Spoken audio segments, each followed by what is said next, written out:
Buenos días, doctora Silva. Muchas gracias por aceptar nuestra invitación y por tomarse el tiempo para acompañarnos. Para comenzar, ¿nos podría contar un poco sobre su trayectoria profesional? Comentarles rápidamente, yo soy licenciada en Psicología por la Universidad Autónoma del Estado de Hidalgo. Yo soy de la primera generación de la carrera y bueno, yo inicié la carrera en el año 99, cuando en algunas regiones del país todavía no había acceso en las universidades a esta carrera. En la UAM, la del Estado de México, en el Politécnico todavía no existía la carrera tampoco. Y bueno, yo tuve la fortuna de entrar en la primera generación. De 1000 aspirantes solo entramos 100. En su momento, pues la mayoría, todos mis maestros, al ser integrados de diferentes universidades, no tenían una línea específica de acción. Entonces yo trabajé con gente que estaba en la UAM, en Guanajuato, en Puebla, entonces había en Iztacala, en Veracruz, por ejemplo, ¿no? O sea, la gente, había una diversidad impresionante de profesores de otros estados. Incluso tuve una profesora que trabajaba en la Sedena, en la Secretaría de la Defensa Nacional. Entonces, digamos que tuve un enfoque de una línea ecléctica, 100% por el tipo de trabajo que hacíamos. Sin embargo, al final de la carrera sí se nos enfocó mucho como en las líneas en las que íbamos a actuar, y por lo tanto, al ser de la primera generación, tuvimos muchísima libertad para elegir nuestras líneas de enfoque. En ese momento yo inicié el proceso de trabajar psicología de la salud, porque era lo que estaba de moda, y me enfoqué en enfermedades crónicas, realicé algunas intervenciones con tema de derechos humanos y VIH, que también en ese momento estaba como en boga, y posteriormente mi tesis de licenciatura la hice en diabetes tipo 2. Comparto un poquito porque creo que esta parte de la trayectoria es como súper importante. En ese momento lo que hicimos fue una integración de todo lo que serían las terapias cognitivo-conductuales aplicadas a el tratamiento psicológico en diabetes o en enfermedades crónicas. Y esto tuvo un gran impacto porque, bueno, al final esta tesis de licenciatura fue publicada como libro en la Asociación Latinoamericana de Psicología de la Salud en el año 2006. Digamos que fue como uno de mis inicios en investigación muy formal. Les puedo decir que yo realizaba las traducciones de artículos científicos de las revistas internacionales, iba a la UNAM a sacar los artículos, y después iba letra por letra, palabra por palabra. Teníamos un nivel de inglés pues regular, con un diccionario, ¿no?, en la mano. Entonces, ese fue como mis inicios, y yo se los comparto porque sé perfectamente que en la actualidad funciona totalmente diferente. Pues, obvio, no existía Google, no existían los traductores, y esa tesis tuvo ese privilegio en su momento. De hecho, me dieron un premio especial en la universidad que no existía, porque éramos de la primera generación, por esa tesis, porque era una tesis que tenía como mucha relevancia. A partir de ahí, la directora de tesis me sugirió que hiciera estudios de posgrado. En esos años también les cuento que el proceso para entrar a un doctorado en España era diferente. Antes tú podías entrar por doctorado directo. Había universidades, incluso en la UNAM, que terminabas la licenciatura y hacías 5 años de doctorado para hacer doctorado directo, y no había maestría. Después, en el año más o menos 2005, 2008, perdón, yo inicié mi doctorado en 2006, y en el 2000 más o menos 8 o 9, en Europa y en América ya era necesario hacer maestría. Entonces, en España yo hice mi maestría en Psicología Clínica de la Salud. Bueno, como vieron, el nombre de mi programa de posgrado se llama Análisis Funcional de Contextos Clínicos y de la Salud, que si ahora le pusieran un nombre diferente se llamaría aplicaciones de las terapias cognitivo-conductuales de tercera generación contextuales en ámbitos clínicos y de la salud, ¿no? Sería algo equivalente. Yo tuve ese privilegio también. En esos años mi asesora de tesis me sugirió buscar esta universidad, que era una universidad al sur de España, donde había muchos psicólogos de universidades, algo similar a lo que me pasó en la licenciatura, de diferentes universidades venían a esta universidad a dar clases, incluidos maestros de otros países. Soy honesta, yo no tuve beca de CONACYT, yo no me fui con ningún tipo de apoyo económico. Mis padres y mi familia consiguieron, como por medio de un gran esfuerzo, un boleto de avión por medio del banco. Y bueno, me fui. Una vez que yo me voy, bueno, afortunadamente por el tipo de línea que yo llevaba, yo ya había llevado como la parte de estudiar diabetes, de estudiar psicología de la salud, me permiten el acceso de manera directa. Me voy, allá estoy como prácticamente un año, más o menos lo que esperé a que se resolvieran estos procesos. Después me homologaron mi título de licenciatura porque al ser un plan de estudios tan nuevo, fue aceptado en España como si fuera 100% equivalente. Entonces yo soy psicóloga clínica aceptada en España y tengo un título que me avala como tal.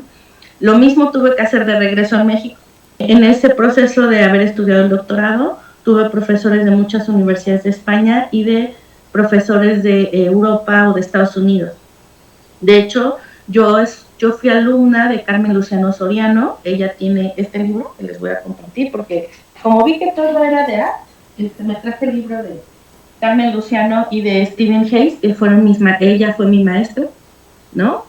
Ella era la directora de mi programa de doctorado, entonces puedo decirles que estábamos como en lo más nuevo en esos años. Yo estudié el doctorado en el año 2005, inicié en el 2005 y terminé en el 2010. Fui alumna de Carmen Luciano, también de Michael Duggar, que era otro investigador de la Universidad de Nuevo México. Entonces, era un grupo de investigadores que eran, pues, entre amigos, familia, colegas, que tenían grupos de estudiantes que íbamos incluso de otros países. Entonces, ellos tenían un doctorado que se llama interuniversitario. Las universidades contrataban a maestros de otras universidades del mundo para traerlos a este programa. Entonces, bueno, reitero, en este momento era realmente, bueno, ha sido, yo creo que uno de los más grandes privilegios que tuve en la vida. Y bueno, después regreso a México, inicio mi trabajo en el área de aplicaciones de ciencia de análisis funcional de la conducta en los centros de atención primaria de las adicciones, que aquí en México se llamaban CAPAS. Cuando estuvo el gobierno de Felipe Calderón, ustedes eran muy pequeñitos seguramente, se abrieron estos centros de adicciones en toda la República, que más o menos eran 330, más de 300 centros, en los que se abordaban temas de salud mental y específicamente se atendía a personas que estaban con consumo de sustancias. Todos los protocolos de intervención en estos centros eran de análisis funcional de la conducta. Y recuerdo que en su momento, esto se los comparto igual así como brevemente, ¿no? Cuando se realizó toda la revisión de los CAPAS de toda la República en el año más o menos 2010, yo estuve en el del 2014 al 2019, más o menos en el 17, uno de los comisionados para hacer la evaluación nacional me decía: Paula, eres la única psicóloga que realmente tiene estudios de posgrado en análisis funcional de conducta tal cual, ¿no? O sea, de toda la República, de todos los CAPAS que yo conozco. Y bueno, eso era así como fue muy grandioso escucharlo, pero también a la vez era muy preocupante porque no estábamos todavía haciendo terapia de conducta como tal en México. Y bueno, ya después hubo mucha gente que salió del país a hacerlo y hubo mucha gente que regresó a hacerlo en México. Entonces, aquí, ¿por qué les cuento un poco mi trayectoria? Porque si bien he trabajado mucho en el ámbito clínico, también he trabajado en el área de investigación y por ahí van a encontrar algunos componentes de mi forma de compartirles mi historia y sobre todo, pues motivarlos, ¿no? Motivarlos a que no dejen de estudiar nunca y siempre que estén buscando la interdisciplina, buscar siempre juntarse con otros profesionales y nunca dejar de ver que ni los médicos son todólogos, ni los psicólogos somos todólogos y que hay que aprender de todas las ciencias al final de cuentas, ¿no? Entonces, pues, eso era lo que quería compartirles. No sé si tengan alguna pregunta que les surja de cómo esta parte de la curiosidad, ¿no? Antes de que empecemos a la parte formal. Y nada, agradecerles el espacio de poderles compartir. Muchas gracias, doctora Silva, por compartirnos un poco de su trayectoria, de su experiencia. Nos parece muy valioso todo lo que nos ha compartido y ahora daremos inicio a la entrevista con las preguntas que preparamos. Buenos días. Me gustaría iniciar, volver a pedir su opinión sobre principalmente qué es lo que la incita a usted a desear lo que es enfocarse en lo que es el ACT. Así es, yo ya estaba especializada en el área de terapias cognitivo-conductuales, que en su momento eran únicamente terapia racional emotiva, algunos estudios en aplicaciones de terapia cognitiva en enfermedades crónicas o en problemas clínicos. Sin embargo, lo que, bueno, en su momento me motivó a moverme a un posgrado que tuviera, pues que generara una innovación, ¿no?, en el ámbito de la clínica, y que afortunadamente llegué con personas que ya estaban realizando actividades en AC y que me permitieron, bueno, profundizar tanto en los problemas que yo ya veía en México, específicamente mi objetivo como psicóloga clínica de la salud era trabajar con enfermedades crónicas y encontrar un doctorado interuniversitario que me permitiera, pues, llevar a cabo como intervenciones más avanzadas en México. Por ese motivo yo me moví a otro país a estudiar en su momento. En el año 2005 inicio el estudios de doctorado. Mi doctorado se llama Análisis Funcional de Contextos Clínicos y de la Salud, que en general se basan en teorías de terapia psicológica de tercera generación cognitivo-conductuales, y estuve allí trabajando con personas que eran colaboradores directos de Stephen Hayes, que fueron sus alumnos, que eran sus compañeros en la línea de investigación de arte. Y bueno, igual, ¿qué diferencias encontraba usted en esa época respecto a otras corrientes de tercera generación o ideologías antiguas previas a estas nuevas terapias? ¿Qué encontró usted de diferencias con lo que usted, con lo que usted encontró con el ATC? Bien, en América en México específicamente trabajábamos con terapias cognitivo-conductuales clásicas de segunda generación, terapia racional emotiva, intervención en crisis. Teníamos autores básicos como Aaron Beck, como Albert Ellis, que tenían una línea de acción muy importante respecto a la modificación de conducta. Sin embargo, en el tema de ACT había un proceso diferente, más, llamémosle actualizado, en el que ya convergen otras líneas de digamos, como de sustento, particularmente la teoría de los marcos relacionales, que es una de las bases, que es una teoría que se desarrolló para describir el aprendizaje. Y en esta línea, su principal objetivo era describir cómo se llevaba a cabo el aprendizaje de nuestro diálogo interno en este lenguaje en el que estábamos inmersos en cualquier lugar del mundo, es decir, a nivel contextual, es decir, ubicarnos en un momento histórico, en un entorno específico, que hacía que nuestra narrativa acerca de las experiencias nos podía causar una serie de dificultades en la forma como íbamos a afrontarlas, o estas dificultades, cómo se iban a afrontar estas dificultades. Entonces, la teoría de los marcos relacionales es como es la base específica de A, y por lo tanto es metodológicamente nos daba una forma diferente de abordar los problemas de salud a nivel psicológico. Bueno, hace poquito nos comentaba acerca de los entornos en donde se aplica el ACT, pero me gustaría saber un poquito más sobre qué poblaciones ocupan más este tipo de relación o de terapia, y cómo es que se desarrollan a lo largo del tiempo. Sí, bueno, ACT tiene aplicaciones, en su momento yo lo llevé mucho en el área de las enfermedades crónicas, de cómo afrontamos el dolor crónico, por ejemplo, era una de las líneas de investigación más importantes en los años 2000, en los que la terapia cognitiva tradicional no tenía un impacto, porque intentabas cambiar la idea acerca del dolor, ¿no? Bueno, que el dolor está ahí y tal, pero el dolor no se puede cambiar, o el sufrimiento, incluso también en procesos de duelo. Hay un proceso en el que yo puedo saber que estoy viviendo la experiencia de la pérdida de un ser querido o estoy viviendo la pérdida de mi salud, pero bueno, ¿cómo cambio mi creencia respecto a eso? Pues no cambia porque la realidad está. Entonces lo que hace ACT es que nos proporciona una narrativa en la que aprendemos a afrontar el malestar como una condición humana, como una condición que tenemos solo por estar en este plano. Y algo importante respecto a eso es que en esos años algunos de los estudios que compartíamos con algunos compañeros del posgrado era que al aplicar ACT, porque ACT tiene un protocolo de intervención específico para reducir el malestar físico y emocional, detectábamos que cuando una persona aceptaba ese dolor como parte de la vida, como parte de la condición humana, era mucho más probable o que el dolor se inhibiera o que se eliminara.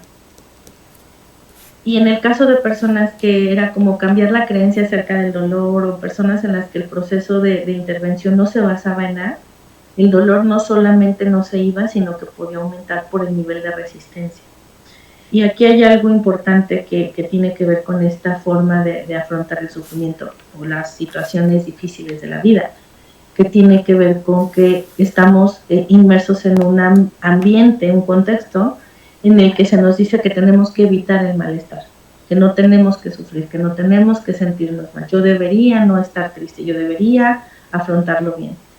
Incluso desde el principio, decir, yo no debería estar enfermo, yo no debería haberme, no sé, no debió haber muerto mi familiar. Entonces, las aplicaciones de ACT han sido básicamente en dolor crónico y al principio en procesos de duelo, pero a lo largo del tiempo se ha identificado que, por ejemplo, en adicciones sí funciona muy bien, porque la forma de afrontar el sufrimiento, pero básicamente también los momentos placenteros, está basado en por qué hay una adicción en las personas. Cómo es que se va gestando una adicción en una persona por los mecanismos de afrontamiento tanto del placer como del dolor. Y entonces es en una de las áreas en las que creo que tiene una aplicación bastante importante.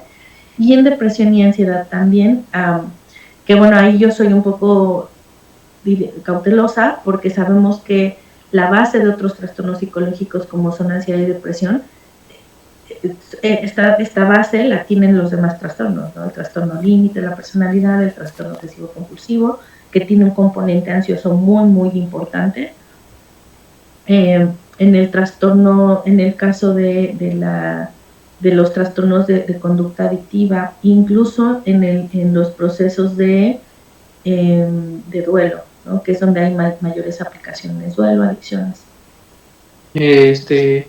Hablando de todo este tipo de emociones, ¿cómo usted cree que la terapia su tipo de terapia se diferencia de los otros diversos tipos? Una de ellas es el afrontamiento del malestar. Uno de los hechos por los que surge ACT es porque los trastornos mentales se ubican como condiciones de enfermedad. Cuando la teoría de los marcos relacionales se amplía o se dirigen los psicólogos a darle un contexto y un sentido a los trastornos mentales, es cuando podríamos decir que se logra como esa consolidación de trabajar la terapia psicológica no como una herramienta para eliminar los trastornos mentales, sino para ubicar el origen de ellos. Si nosotros conocemos a una persona que les voy a poner un caso de mujer adulta de 50 años, maestra, que tiene angustia muy fuerte por enfermar, porque tiene miedo de que si le duele el brazo un poquito, siente que ya tiene un tumor, tiene como esta ansiedad a nivel somático. Cuando nosotros indagamos sobre su historia de vida, detectamos que la narrativa de la familia era que ella no podía salir porque podía pasar algo. El papá era una persona con adicciones que no sabía gestionar ni afrontar el dolor, el sufrimiento, ni tampoco el placer. Una familia es extremadamente restrictiva, incluso en alimentación, incluso inhibiéndola en hacer, por ejemplo, de jugar, ¿no? Puedes jugar cuando eres niño porque vas a ensuciar la casa, porque te vas a pegar, porque te vas a caer. Y en ese proceso de narrativa, en esa narrativa en la que todo es, hay una amenaza en el ambiente, una sensación de que las cosas van a ir mal, surge este proceso en el que ella ahora como adulta afronta cualquier malestar físico o lo relaciona precisamente con un daño inminente. Entonces, ¿cuál es la diferencia con otras terapias? Que quizá nosotros podríamos dar una explicación, pensemos desde la terapia racional emotiva acerca de la creencia, ¿no? Tú tienes la creencia de que te va a pasar algo, ahora hay que cambiar esta creencia, ¿no? El ABC, antecedente, conducta, consecuencia, y bueno, pero el antecedente yo no lo puedo cambiar. El antecedente tiene que ver con un proceso en el que fui interiorizando esta información como real. Y cuando nosotros contextualizamos a la persona y la ubicamos en ese diálogo interno, en ese diálogo en el que yo me estoy, digamos, soy la depositaria de todos esos procesos de mis padres, cuando yo ya me pretendo sentirme liberada o tranquila de esos procesos, pues mi narrativa no va a cambiar, va a ser la misma. Lo que tengo que aprender es a lidiar con esa narrativa. Porque al final, de manera directa, como fue mi forma de aprendizaje, es lo primero que se me va a ocurrir hacer, ¿no? Y entonces poco a poco tengo que ir aprendiendo o reaprendiendo que mi diálogo interno tiene que ser un diálogo más racional, pero tampoco de evitar recordar aquello, ¿no? Siempre en el caso, por ejemplo, de las personas que tienen estos niveles de ansiedad, se plantea, no pelees con la ansiedad, no luches con la ansiedad, sino simplemente escúchala y aprende a responderle. Y este es uno de los componentes, bueno, que es el yo como contexto, yo contenido, ¿no? Y el yo, ¿no? El self. Entonces, esto es una de las partes en las que yo podría decir que se aplica la terapia de manera directa. No sé si respondo a tu pregunta. Sí, muchas gracias. Ok.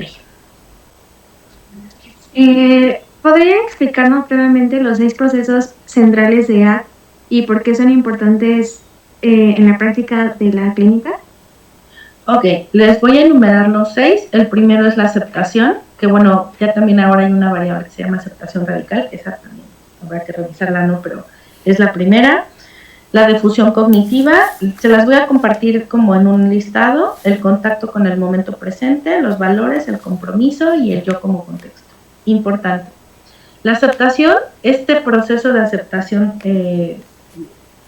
no me voy a detener en la aceptación radical, pero el proceso de aceptación implica reconocer que existe el sufrimiento como tal, reconocerlo e interiorizarlo.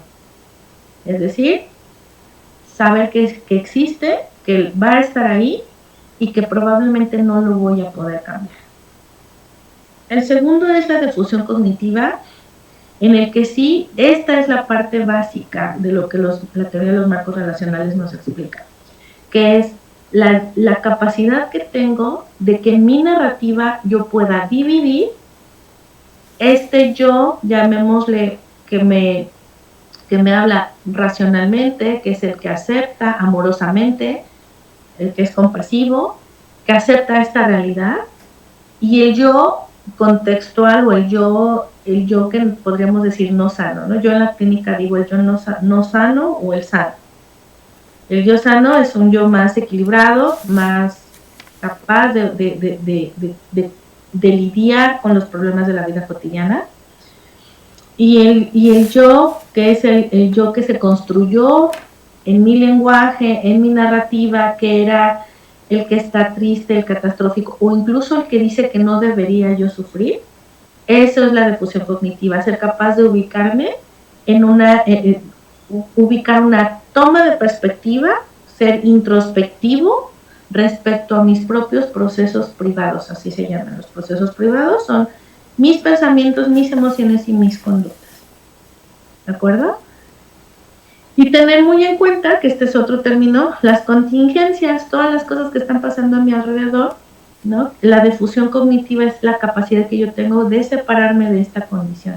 De hecho, hay una metáfora que utilizamos en terapia cognitiva, en este tipo se llama entrenamiento metacognitivo, que es la posición de satélite, ¿no? La difusión cognitiva es esto, mirar desde afuera las situaciones que están en las que yo estoy inmersa.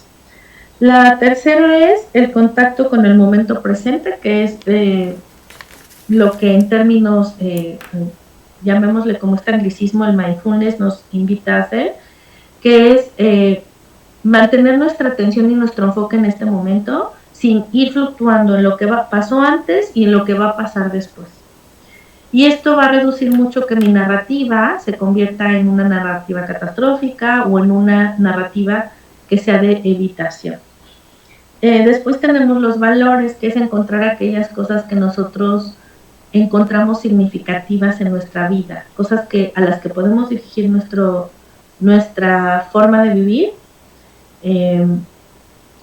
dándole mucho más peso a cosas que a veces para algunas personas podrían no ser tan significativas.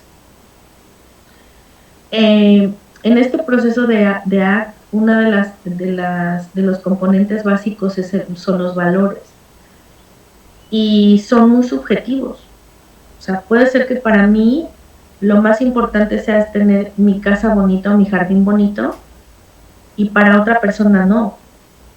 Y entonces el darle valor a lo que yo considero como importante, y esta es como una de las características distintas.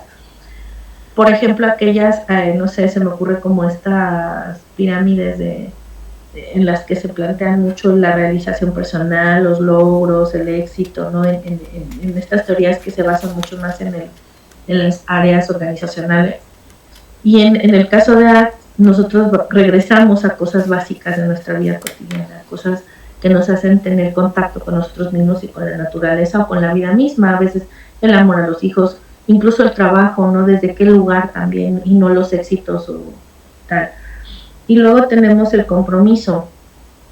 En el tema del compromiso hay algo bien importante, que son el ir entendiendo que mi nivel de compromiso nunca va a ser el mismo que el de otra persona, y que ese compromiso lo puedo hacer conmigo mismo y no necesito comprometerme con otros.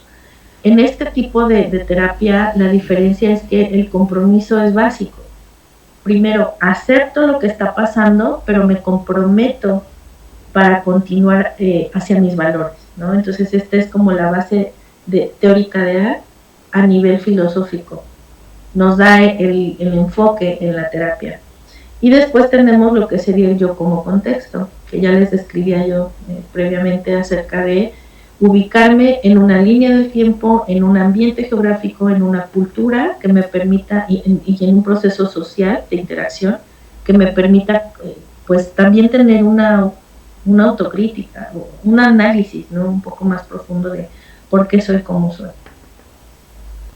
Muchas gracias. ¿Qué ventaja considera que tiene ACT frente a otros enfoques de tercera generación, como la terapia dialéctica conductual o la terapia cognitiva basada en mindfulness? Ok, mindfulness trabaja lo que sería reestructuración cognitiva y trabaja con el momento presente. Y en la terapia dialéctico-conductual, el objetivo más bien es que la persona desarrolle ciertas habilidades o que se entrene en ciertas habilidades y que regule su comportamiento.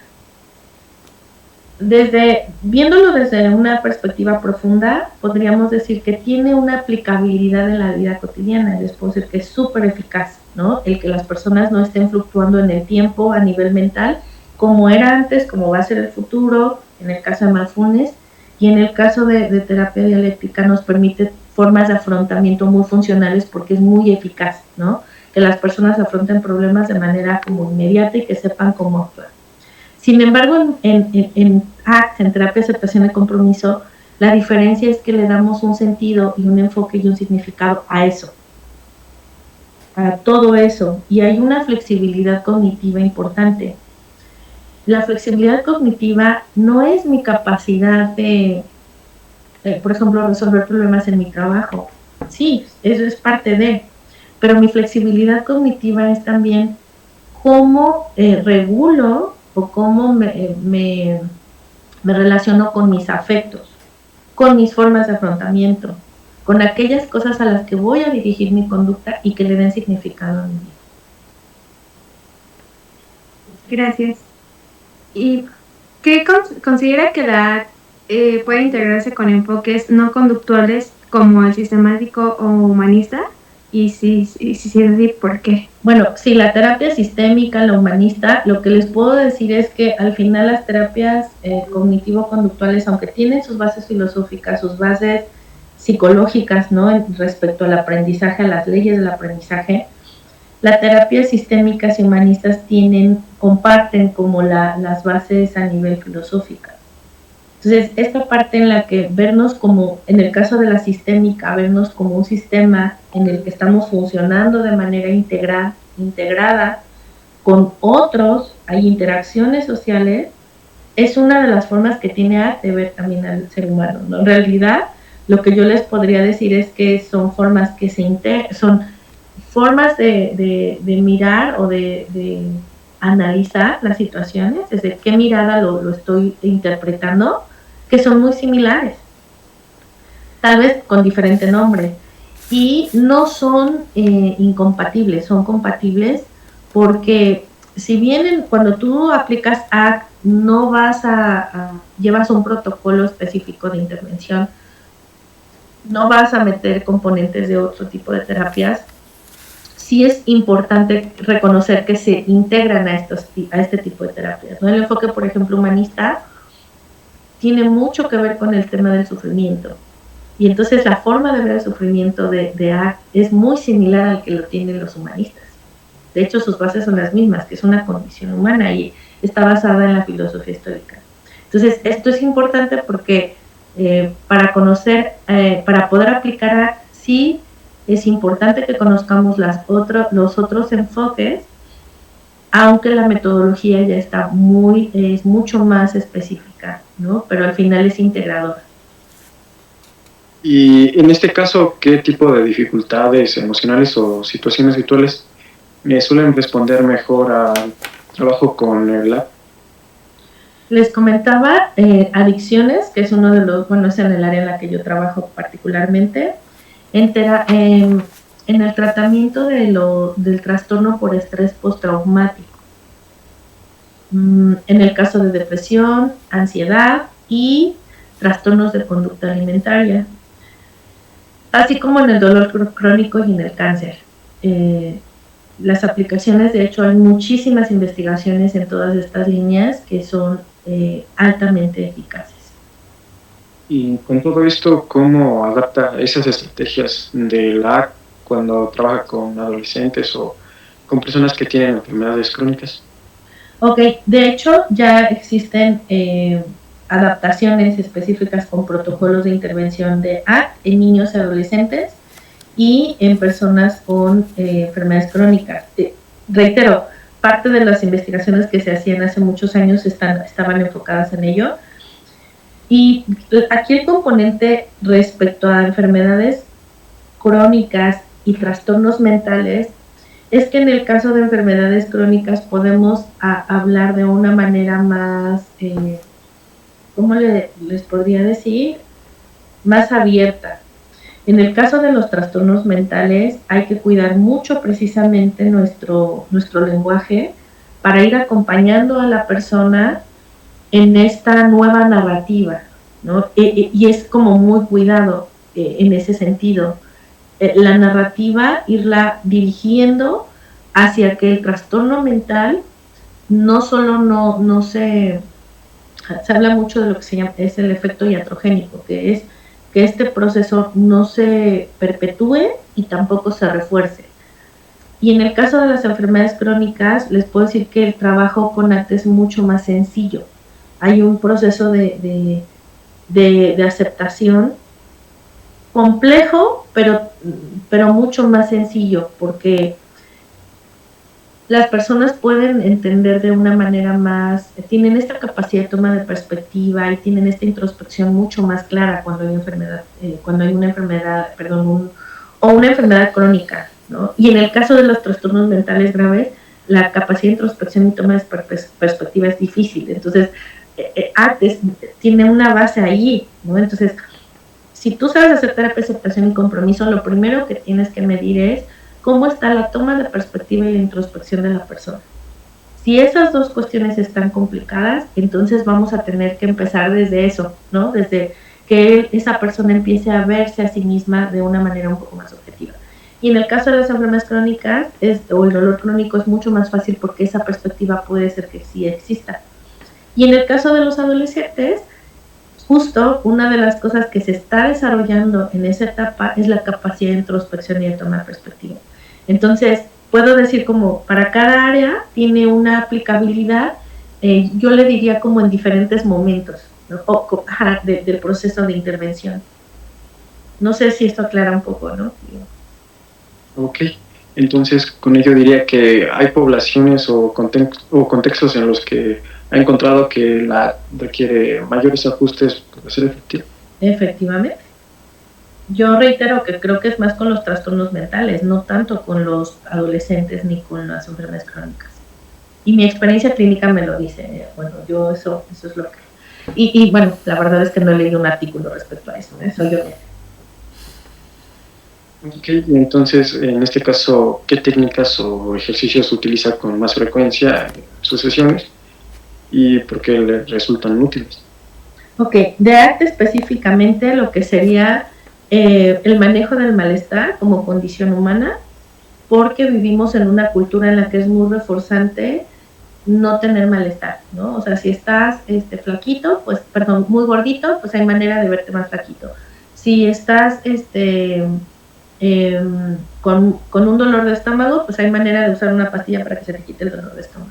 Si tienes, es como si hubiera mucha inmediatez, muchos procesos de reducción del malestar de manera directa, de manera muy práctica, ¿no? Incluso las bases del capitalismo son esas, que no tengamos malestar, ¿no? Que vivamos en un confort y en un bienestar general. Entonces, de las estrategias que llevo a cabo es el tema del manejo del malestar, como la reestructuración cognitiva de lo que sería el malestar, ¿no? Entendiéndolo no relativizándolo, sino flexibilizando. Después hago mucho el ejercicio de metas de vida, como en el que podemos integrar cómo está la persona en el ámbito escolar, con la pareja, en el bienestar físico, en sus finanzas, porque este tipo de ejercicios son muy objetivos en el caso, por ejemplo, de adicciones, en el caso de adolescentes, ¿no? Cuando el chico dice, pues es que como que no les gustan las reglas, no les gusta la disciplina, y entonces cuando ellos ya ven las consecuencias de cómo califican esas áreas de su vida, creo que es uno de los ejercicios bonitos e importantes, y el uso de metáforas, que ese es uno de los que tiene como principal metodología, y ese creo que es el que más me gusta, ¿no? Es en el que llevo las consultas completas. Bueno, obviamente esto tiene mucho que ver con la creatividad, ¿no? De uno como terapeuta, y también de leer mucho, pues respecto a conocer de fábulas, de cuentos, no sé, como esa parte incluso de la historia de México, ¿no? A veces en estos días que se celebran días de muertos y tal, hay muchas metáforas en la cultura que también nos ayudan a entender la vida, ¿no? Y a entender el malestar y el duelo. Entonces creo que ese es un componente importantísimo, el uso de las metáforas como tal. Con todo ello, ¿cómo aborda situaciones en las que el paciente se resiste a aceptar emociones difíciles o como la tristeza, la culpa o la ansiedad? Sí, la primera es la validación. O sea, la primera es validar que tú tienes permiso de no querer o de sentirte culpable, ¿no? Pero la otra es regresar a la parte que les decía hace un momento, que es la introspección y la toma de perspectiva. Que objetivamente a veces no nos podemos mirar a nosotros mismos. Hay muchos puntos ciegos. Y esa es como la metodología que yo trabajo cuando hay una resistencia, porque es cierto, yo trabajo con mucha gente que ya ha venido del tercero, cuarto, quinto, sexto psicólogo. La verdad, o sea, es tremendo escuchar que es que tú eres mi psicóloga número 6, ¿no? O sea, Y uno de los temas es que cómo haces para recuperar a esa persona que ha tenido 6 experiencias, seguramente unas muy buenas, más o menos buenas y otras muy malas. Entonces, y aunado a que tienen una dificultad de falta de introspección y de toma de perspectiva, pues bueno, entonces creo que ese sería como el primer camino, conocer cuáles fueron sus experiencias, cuando hay resistencia o qué es lo que consideran acerca del psicólogo, qué es lo que ellos conciben como ir al psicólogo y trabajar mucho toma de perspectiva e introspección. Ok, y ya abordando esto, ¿usted cuál considera que es el rol más importante que el terapeuta de ACT tenga que aplicar en estos procesos, ya sea guiar, acompañar, guiar o algo distinto? Bueno, en terapia de aceptación y compromiso lo básico es ir acompañando a la persona. Aunque los elementos de guía, de enfocar, de dar como una ruta, sí la tenemos nosotros. Hay una metáfora muy, muy agradable que Carmen Luciano nos compartía en las clases. Bueno, perdón que habla así, ¿no? La doctora Carmen Luciano nos compartía y era que nosotros conocemos el mapa de la vida de nuestros pacientes. De hecho, en el libro de Terapia, Aceptación y Compromiso hay uno muy similar. Y tenemos cada uno en nuestras vidas, tenemos un mapa y nosotros como terapeutas lo que vamos a hacer es acompañar a la persona en los caminos, pero nuestro trabajo es decirle cómo está el camino. Es como si nosotros estuviéramos escalando una montaña y claro, si yo escalo mi montaña yo veo solo lo que hay en mi camino, pero yo no sé cómo está más allá arriba. Y el terapeuta ACT tiene que saber cómo se ve desde la otra montaña, pero yo como terapeuta también llevo mi propia montaña.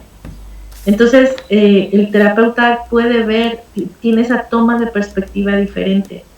Decíamos en las clases con la doctora Carmen Luciano que era, yo veo los caminos hacia dónde te van a llevar y yo te voy a ayudar a saber qué camino elegir y la única persona que puede recorrer el camino eres tú y es acompañar, ¿no? Pero sí es guiar hasta cierto punto y enfocar la atención en el camino, en lo que hay que hacer. Okay. Y con este proceso de acompañamiento que usted maneja, ¿cómo usted, pues ya en este proceso maneja como terapeuta su relación con los procesos en el trabajo del ACT? O sea, en este caso la claridad de los valores. Sí, bueno, primero sí llevar las notas de evolución al tanto, tomar yo misma también mis propias supervisiones de casos, eso es importante, tener un supervisor o grupo de supervisión colaborativa de casos con otros compañeros, tener una bitácora de avances con cada uno de ellos, ¿no? Como ubicar en dónde estoy y en qué voy. Específicamente en el tema de claridad de los valores, estos ejercicios acerca de metas de vida es uno de los principales, ¿no? Este es como uno de los ejercicios básicos para poder hacer estas intervenciones e ir midiendo como de manera más objetiva hacia dónde dirigirnos. Okay. Y con esto, ¿usted qué habilidades considera esenciales en un terapeuta que aplica ACT con la autenticidad? La esencial la creatividad, pero sobre todo conocer las metodologías, tener protocolos de intervención específicos para cada caso, hacer evaluaciones psicológicas previas, ser capaz de aplicar pruebas psicológicas que sean objetivas, que sean no tan complejas, ¿no? No sé, trabajar con test, cuestionarios breves, para tener una noción general de la persona. La entrevista no es suficiente. La entrevista generalmente nos va a dejar cosas como sueltas. Entonces, desde el principio hay que sacar al máximo información del paciente a través de pruebas psicométricas. Ese sería como ser un buen evaluador, ¿no? Y conocer las metodologías de las intervenciones sin etiquetar, ¿no? O sea, tampoco se trata de decir todos son ansiosos depresivos o todos son TDAH, sino ir ubicando los rasgos de personalidad para poder hacer unos planes de acción y poco a poco también va a haber momentos en los que la misma línea que tú llevas te va a ir dirigiendo, ¿no? O sea, te va a decir, mira, por aquí no era, es por acá, porque los mismos pacientes te lo van compartiendo. Entonces, sí hay que saber también decir no cuando es necesario, de no sé qué hacer con esto. Sin embargo, ustedes que están empezando, que son jóvenes, entonces el no, pues es obvio, ¿no? Que va a haber muchas cosas que se van a enfrentar, que así, no sé qué hacer con esto, pero cuando termine la sesión, cerrar la puerta y entrar a buscar el artículo del año 2023 para acá, que hable de eso, ¿no? Que ustedes están, esas creo que son habilidades básicas. Ser capaz de gestionar ustedes o gestionar, bueno, cada uno. En cuanto yo me atoro en un conocimiento de algo que no me suena, buscar al máximo, ¿no? Una de las cosas que puedo comentarles, y esto voy a hacer una acotación, es que cuando ustedes vean un síntoma específico, sí vayan al DSM-5, sí vayan allí y busquen eso en particular que están pensando y busquen los criterios diagnósticos que lo incluyan y después remítanse a los artículos. Es decir, no estudien el DSM, usen el DSM como una línea que los puede llevar después a responder a través de artículos de aplicaciones específicas. Esto es a lo que yo les compartiría, ¿no? Y haciendo un poco la acotación de qué habilidades tengo que tener, pues una de ellas es esa. Muy bien, bueno, con base a esto, ¿qué tan sólida considera que es la evidencia científica actual sobre la eficiencia del ACT? En el mundo el 100%. O sea, creo que hay un 100% ya de evidencia que nos comprueba que ACT funciona, que ACT tiene bases metodológicas muy importantes y que además han sido muy innovadoras para el abordaje de trastornos mentales graves, porque la forma que teníamos de ver los trastornos mentales era muy médico, muy clínico y no era contextual. Sí, entonces creo que es 100% seguro. Además hay que recordar que los hospitales psiquiátricos ya no existen como existían antes, porque también la ciencia ha avanzado mucho en la parte médica, ¿no? Sin embargo, el tema de los contextos, porque hay tantos problemas a nivel de salud mental, porque los contextos son hostiles, por la falta de acceso a trabajo digno, porque hay trabajos explotados, por la sobrecarga de trabajo en ciertas actividades, por la violencia, etcétera, etcétera, ¿no?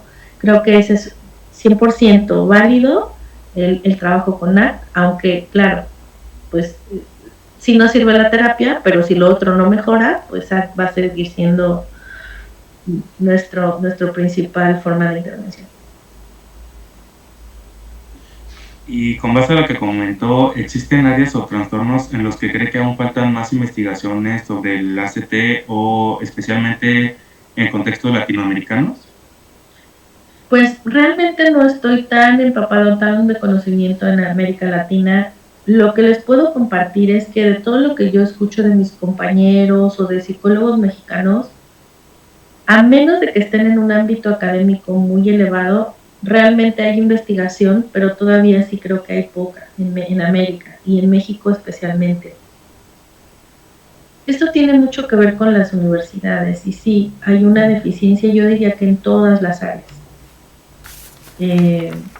ACT tiene desarrollos en Europa, incluso en Asia, incluso en Europa del Este, porque está como dividido, ¿no? La parte de la Europa del Este y la Europa del Occidental. Y la Europa y América y en Estados Unidos evidentemente hay estudios de ACT porque los investigadores se movían de Europa a Estados Unidos, ¿no? Pero en toda Latinoamérica me parece que sí hay una carencia en todos los niveles, en todos los tipos de trastornos y específicamente creo que una de las áreas emergentes que sigue habiendo en México es el tema de las adicciones, ¿no? Y lo que les decía, una desgracia es que yo tengo muchos colegas, he estado compartiendo con algunos en grupos incluso de folk y tal, en otros estados de la República, de gente que ha trabajado en los CAPAS, en las CONASAMAS, como yo lo hace COSAMAS, que yo trabajé también.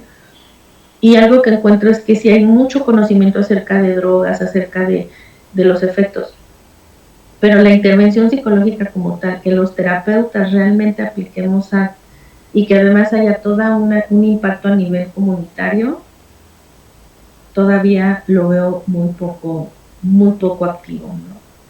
Y les decía, también lo veo en mi práctica clínica. Yo trabajo en un municipio del Estado de México, se llama Tecámac, y hay mucha diversidad de personas. O sea, ahorita hay militares, gente de otros estados de la República, porque está la IFA muy cerca.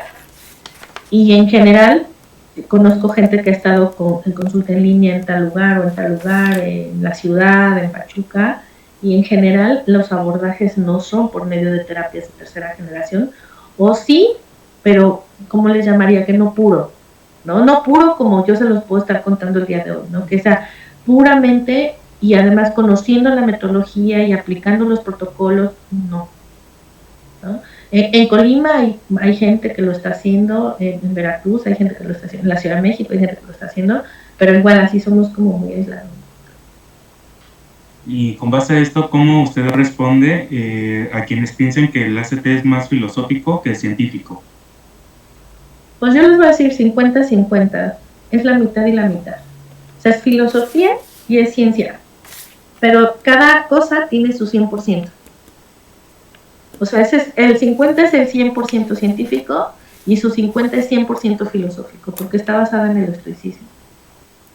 Y en esta forma que los filósofos griegos tenían de ver el mundo, de entender el mundo de los pensamientos, haciendo esa introspección y ubicando sus contextos, ¿no? Y además encontrando valor y significado a las cosas pequeñas de la vida, el significado de la vida. Entonces sí, el 50 es 50 y además ese 50 representa su 100% de científica y filosófica.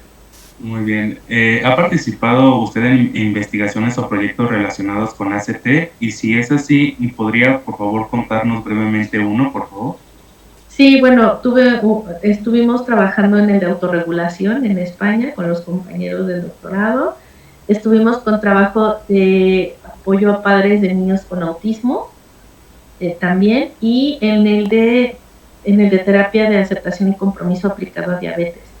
Y en este caso yo sí apliqué mindfulness también en este protocolo, que es el de mi tesis de maestría.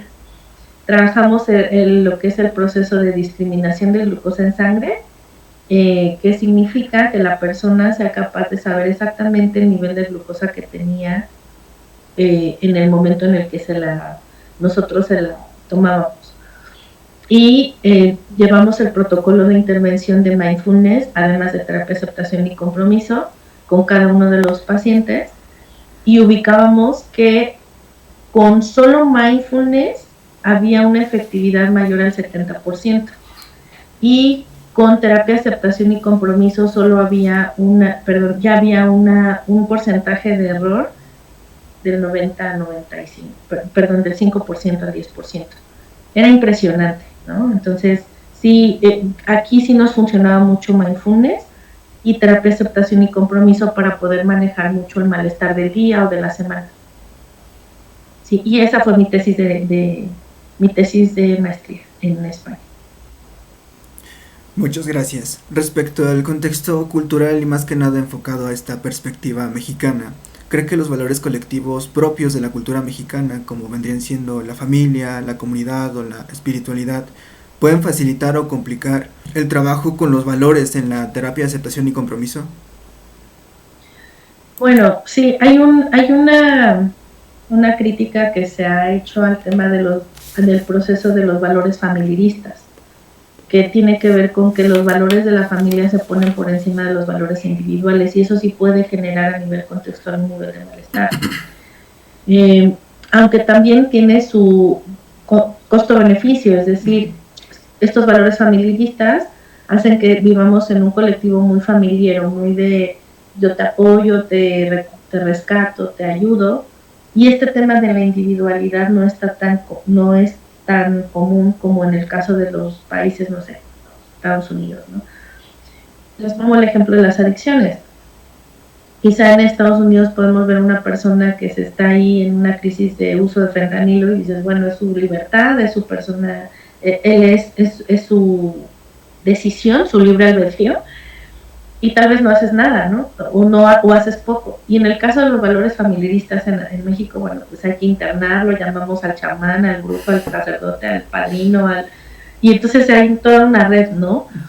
al final las dos cosas tienen su complicación. Sin embargo, sí se sabe que a nivel de valores familiaristas complica un poco la activación de ACT, porque esta parte de la individualidad se ve limitada, pero tiene sus ventajas, ¿no? Entonces, ¿qué les puedo decir? Como vivimos en un contexto sociocultural de alto nivel de expresión emocional, sí podría decir que es un poco difícil de aplicar, y porque a nivel comunitario sí somos más expresivos, aunque creo que es más fácil en el sentido de cuando orientamos a valores, porque hay valores en toda Latinoamérica.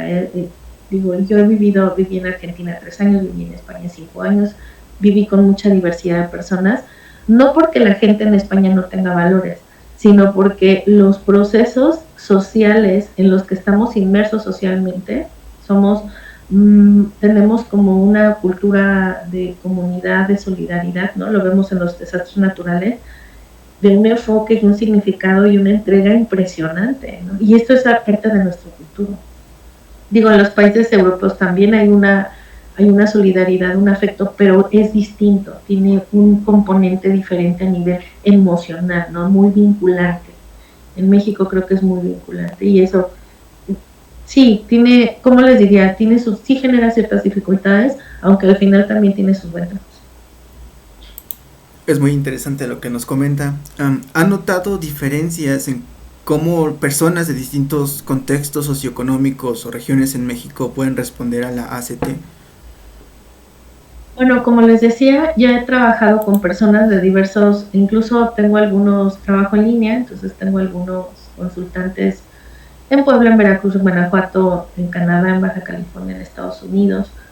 Y lo que les puedo decir es que la respuesta en general es positiva.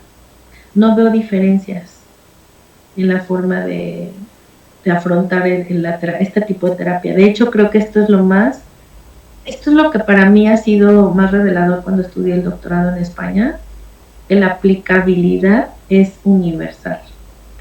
Y eso es lo que hace ciencia, ¿no? Yo les decía siempre, yo hago orientación vocacional, estudié orientación vocacional con enfoque psicoanalítico en Argentina, y yo les decía, es que, por ejemplo, estudiar medicina, la misma medicina que estudias en México es la que vas a estudiar en Estados Unidos o en España o en África, ¿no? Porque es medicina, o sea, el músculo se llama igual, el órgano tiene un nombre en otro idioma, ¿verdad? Pero es lo mismo, tiene las mismas funciones, etc. Y en psicología, esto es lo más impactante, ¿no? O sea, al final, cómo encontrar que las aplicaciones a nivel contextual sean tan diversas por las culturas, la historia, etcétera, pero que al final todos los seres humanos estamos buscando lo mismo. Sí, digo esto, creo que hoy lo digo de esta manera, así lo veo.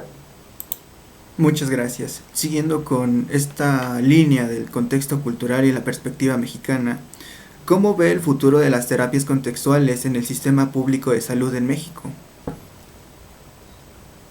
Pues el presente y el futuro todavía lo veo lejano para que ya haya una aplicabilidad real, porque sí creo que la academia, las escuelas nos han limitado mucho para que podamos estar haciendo este tipo de terapia.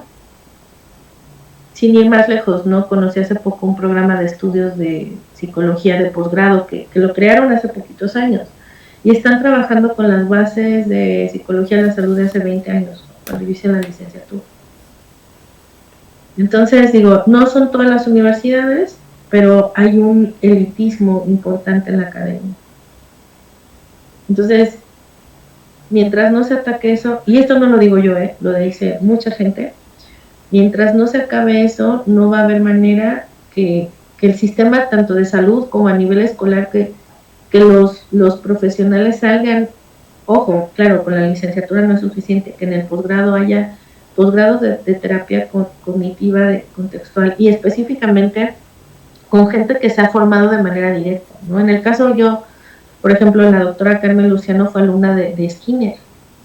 Entonces, es información de primera instancia que pudo haber llegado a otras instancias y bueno, por X o Y al final no es un conocimiento que se vaya bajando, ¿no? Entonces, es muy complicado. Veo muy complicado. Muchas gracias. Ahora, como equipo, nos gustaría saber qué consejo le daría a estudiantes de psicología que quieren formarse en terapias de tercera generación en nuestro país. Ok, que estudien y que salgan. O si tienen por oportunidad de estudiar, bueno, ahora existe en línea, ¿no? Buscar un proyecto les hago el comercial, ¿no? La universidad donde yo estudié no es una universidad conocida, no es la Complutense, yo estudié en la Universidad de Almería, y hay un máster oficial de terapias contextuales que lo armaron los mismos doctores que fueron mis maestros, y varios de mis compañeros del doctor. Entonces, ellos son gente que está formada, que además son disidentes, porque ellos estaban en la de Granada, estuvieron en la Complutense, o sea, son gente que ya salió de otras universidades por la puerta de atrás, y están ahora haciendo, ¿no?, este tipo de cosas, salgan, y ellos tienen un máster 100% en línea de terapias contextuales, que creo que, pues desde donde yo lo he vivido, sí soy sincera, ¿no? Si no es eso, no es nada, ¿no? O sí, puede haber en México, y hay gente que lo está haciendo muy bien en Colima, en la Universidad de Colima, por ejemplo. Pero aún así, yo iría como también a esos niveles, ¿no? Que les pase como a mí, ¿no? Es que leí tu libro y ¿qué cree que usted me está... usted va a ser mi director de tesis, ¿no? O sea, no sé, esas cosas sí ocurren. Solo es cuestión de disciplina. Muchas gracias. Sí, yo quisiera continuar precisamente con lo que estábamos diciendo. ¿Qué es lo que más le ha enseñado el ACT sobre la forma en que las personas lidian con el dolor emocional? Este proceso de levitación experiencial. Las personas en el contexto en el que vivimos generalmente buscamos la manera de evitar el sufrimiento, y ese creo que es uno de los puntos básicos. Creo que es lo que más, el afrontamiento es evitativo. Gracias. Si tuviera que resumir en una frase el corazón de la terapia de aceptación y compromiso, ¿qué diría? Que la aceptación es más que tolerar el malestar. Ese sería mi concepto. ¿Sí? En este punto, ¿usted considera que la terapia de ACT tiene algún límite, o en qué situaciones usted pondría que este enfoque no podría ser el más útil? Para mí todavía el tema de adicciones, si bien tiene aplicaciones importantes, todavía está limitado. Y también se ha encontrado, por ejemplo, que en trastorno límite la personalidad no es tan aplicable. Se aplica mucho más la dialéctico-conductual, porque en esa se desarrollan habilidades. Y no tiene nada de malo, o sea, al final no todo es aplicable a todo. Sin embargo, creo que en adicciones todavía se podría hacer mucho más a nivel, podría tener un mayor impacto. Y con todo esto que nos ha explicado, más allá de la técnica, ¿qué le ha aportado personalmente trabajar en este enfoque? Bueno, lo primero es que mi diálogo interno cambió, ¿no? O sea, toda la forma, la narrativa que yo tenía de ver la psicología cambió totalmente, y me da mayor claridad para afrontar la vida en general, ¿no? Y también pues el plus de haber vivido en otros lugares, haber conocido otras personas, creo que es otra de las cualidades, como la combinación, ¿no? Como que se convergen esos dos procesos, y eso es lo que a mí más me ha aportado. Doctora Silva, muchísimas gracias por su tiempo y por compartir con nosotros sus conocimientos y experiencias sobre la terapia de aceptación y compromiso. Ha sido una conversación muy enriquecedora para nosotros, muy interesante como equipo. Y más que nada, recalcar esta parte, ¿no? De verdad, muchísimas gracias por su disposición y por su claridad al responder nuestras preguntas. Gracias a ustedes, y bueno, pues por aquí estoy. Rudy tiene mi contacto, y si en algún momento requieren o conocen a alguien que quisiera tomar consulta, pues con gusto por aquí andamos. ¿Vale? Muchísimas gracias, doctora. Cuídense mucho, y pues por aquí sigo. Espero en otro momento, si es necesario, con gusto puedo apoyarles. Cuídense y que todo les vaya muy bien. Igualmente, doctora, muchas gracias. Un saludo, hasta luego. Bye. Hasta luego.